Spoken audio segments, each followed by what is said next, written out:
Okay, so inverse sine, guys. I'm gonna get right to it. If you have, this is the sine function, okay? The original sine function, right? If we forget, you're gonna have your unit circle with you. So if you ever forget, where does it start? Remember, it goes from -1 to -1 to +1. And it's really easy to confuse. Does the cosine is the one that starts at 0, or is it the sine one, or starts at 1? So all you have to do is get your unit circle and look for the sine function. Remember, the sine function is the y value. So at 0, the y is what? 0 or 1? 0. So we put a dot at 0. So it starts at 0.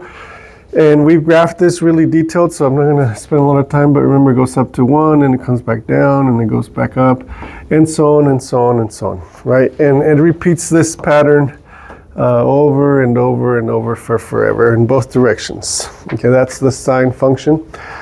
The inverse function, again, I don't want to spend a lot of time into it, but inverse functions always reflect over that line, which is the y equals to x, which is the parent linear function. So it's like if you fold this over that line, that's the shape of the inverse function. Okay, now again, just because of the sake of time, I'm not going to spend a whole lot of time with that. So I want to show you, just take my word for it, if you were to fold that, okay, this is the way it would look. So it would look like this.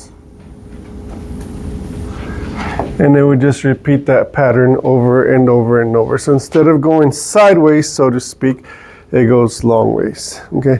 And not only that, the axis, when you move it, they shift. So now instead of going from -1 to 1 on the y-axis, it'll go from -1 on the x-axis to +1. And then instead of the x-axis going from 0 to 2 pi, you know, counting the radians on the x-axis, the y-axis will go in radians. So, you know, this will go from -pi to pi or so on.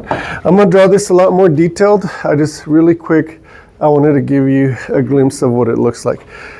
Now, let's go back to 8th grade or maybe even before that. Do you guys remember determining what's a function, what's not a function from a graph? Do you guys recall that a little bit? The line test, okay, the vertical line test. Teachers teach it different. Some teachers will have you run your pencil across it like this. And if it touches one time, it's a function. But if it touches more than one time, so like 2 times in that case, or infinite time, because that's not, you guys recall that? That's not a function, right? So this is a function. If I leave it like this, that's not a function, because when I put my vertical line test, those x values repeat. Does that make sense? Okay, so we can't take that whole thing like that because it's not a function. So what we do is we cut it. We say, okay, let's ignore all of this and let's ignore all of that. And the only piece that we look at is this little squiggly. Okay, so that right there, guys, is the inverse function. Okay, we're going to draw it a lot more detailed, but I just wanted to show you where it came from. Okay, it's really this. It's like, it's really this. Let me see if I can overlap it. What color could we use here? It's like this piece right here of the sine function reflected. Okay, we good so far? This is where it came from? Okay, let's draw a more detailed one. So let's do right here, part 1, the inverse function.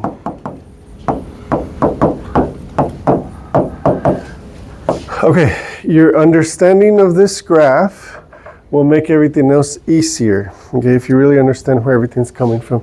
Braden, can you get that door for me, please? Thank you, sir. Okay, so here we go. We're gonna go like this. We're gonna go like this. Okay. Hello. Carlos? Carlos, he's not here today. Okay, so instead again from going from -1 to 1, now we're gonna go from -1 to 1 on this side. Okay.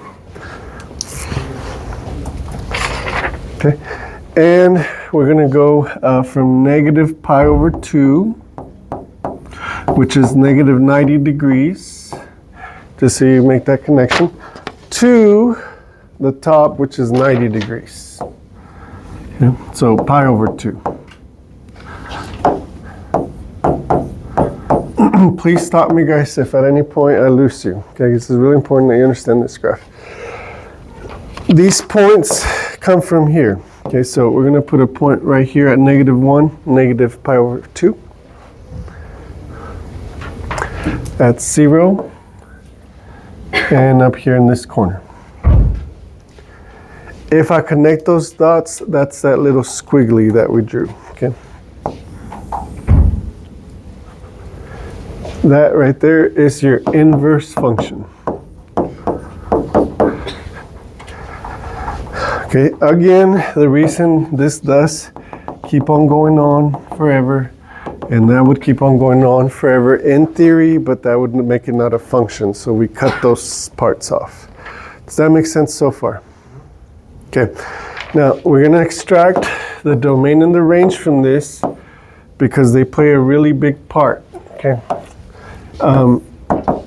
Not just to say how wide and how tall it is, they play a bigger role. So what would the domain of this be?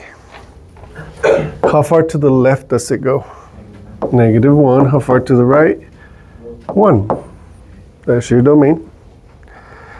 What about our range? What's the lowest that it goes? Technically, yeah, it repeats, but remember, we cut it because then it's not a function. Negative pi over 2. Okay, so we go, that's the furthest we can go. And that's going to play a very huge role here in a little bit. And the highest that we can go is pi over 2. We can't go beyond those points because they don't exist, because we had to cut them off, because then it wouldn't be a function. Does that make sense so far? Okay, so with that said, let's go, and we're going to come back to this, okay? Let's go to evaluate. So we'll do part 2 here. Evaluate.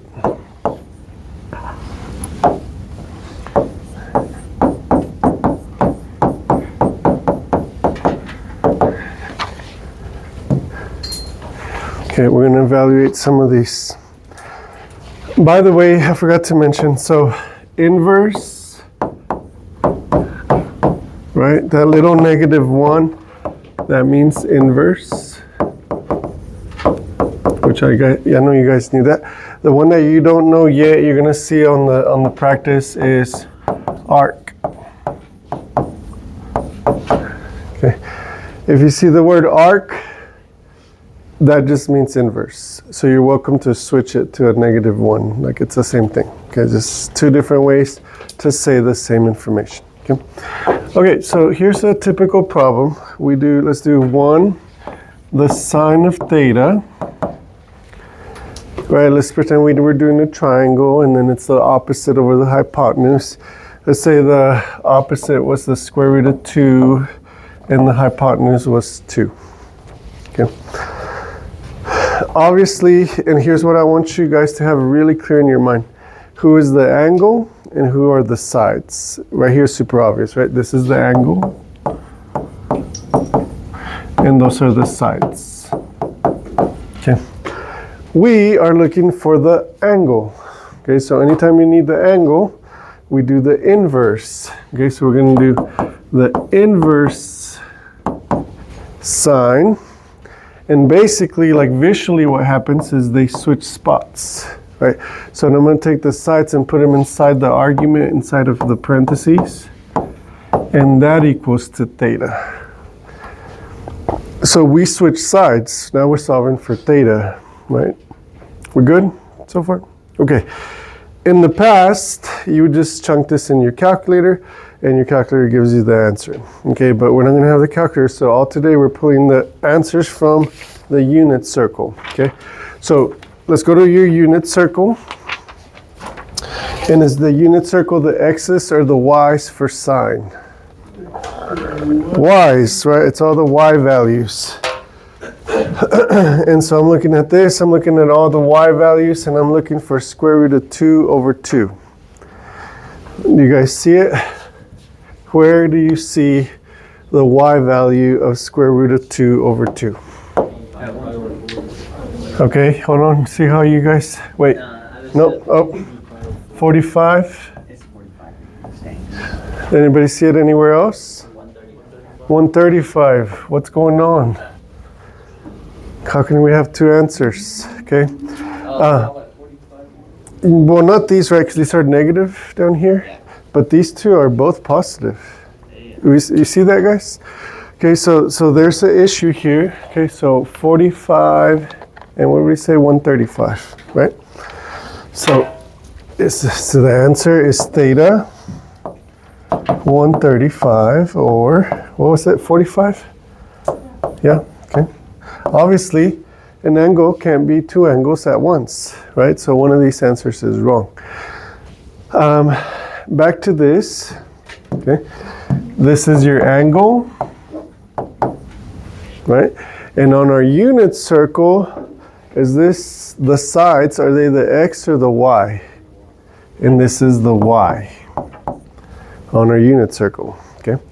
So let's go back to, this is how the graph is so important. Okay.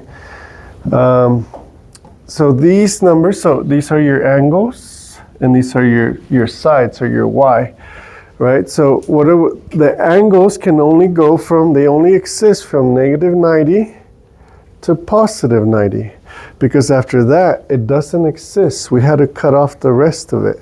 So what were our two options, 45 and what? So can I get to 135? No, because it doesn't exist after that. It stops at 90.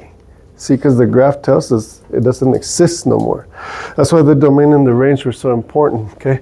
So back to this, out of the two answers, A has to be 45. Now, let me simplify that for you guys more. Go back to your graph, okay? And let's draw a little tiny unit circle. I'll draw it up here since you guys can't see. Okay. There's 0 degrees, right? And here's pi over 2. Or 90 degrees. If I go down here, this is negative pi over 2. Okay. So according to the graph, I can't go anywhere past 90 degrees, or it doesn't exist below 90 degrees. So what part of the circle is not good for me, right? Anything after 90, I have to ignore. Okay, so when you're pulling your answers for inverse sine, you can't get any answers from that left side because it doesn't exist.